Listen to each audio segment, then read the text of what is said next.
Share করছি খুবই মজার বোম্বাই মরিচের আচার।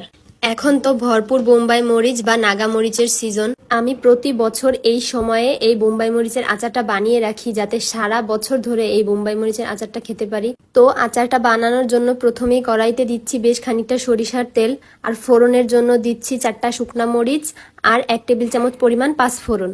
এবার এই উপকরণগুলো তেলের সাথে মিনিট খানিক ভেজে নিচ্ছি, আর এর মধ্যে দিয়ে দিচ্ছি 2 টেবিল চামচ পরিমাণ আদা রসুন বাটা। এই আদা রসুনটাও ভেজে নিচ্ছি কিছুক্ষণ, যাতে এর কাঁচা গন্ধটা চলে যায়। এবার এর মধ্যে দিয়ে দিচ্ছি 1 কাপ সরিষা বাটা। সরিষাটাও তেলের মধ্যে 4-5 মিনিট ভেজে নিচ্ছি। সরিষার তেলে যেহেতু অনেক ফেনা হয়, তাই আমি চামচ দিয়ে বারবার উঠিয়ে চেক করে নিচ্ছিলাম যেন সরিষাটা পুড়ে না যায়। এবার এর মধ্যে দিয়ে দিচ্ছি বড় কোয়ার 1 কেজি রসুন।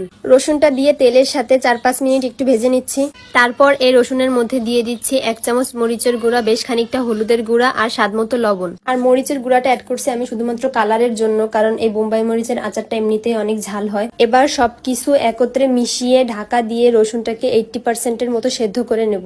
রসুনটা সেদ্ধ হয়ে গেলে এর মধ্যে দিয়ে দেব প্রায় 300 গ্রামের মতো বোম্বাই মরিচ। আর মরিচগুলোকে আমি আগে থেকে ধুয়ে পরিষ্কার করে নিয়েছি। আর কয়েকটা মরিচকে মুখের দিক থেকে হালকা একটু কেটে দিয়েছি, যাতে ঝালটা বের হয়। রসুনের সাথে মরিচগুলো ভালো মতো একবার মিশিয়ে ঢাকা দিয়ে রেখে দেব প্রায় 5 মিনিটের মতো।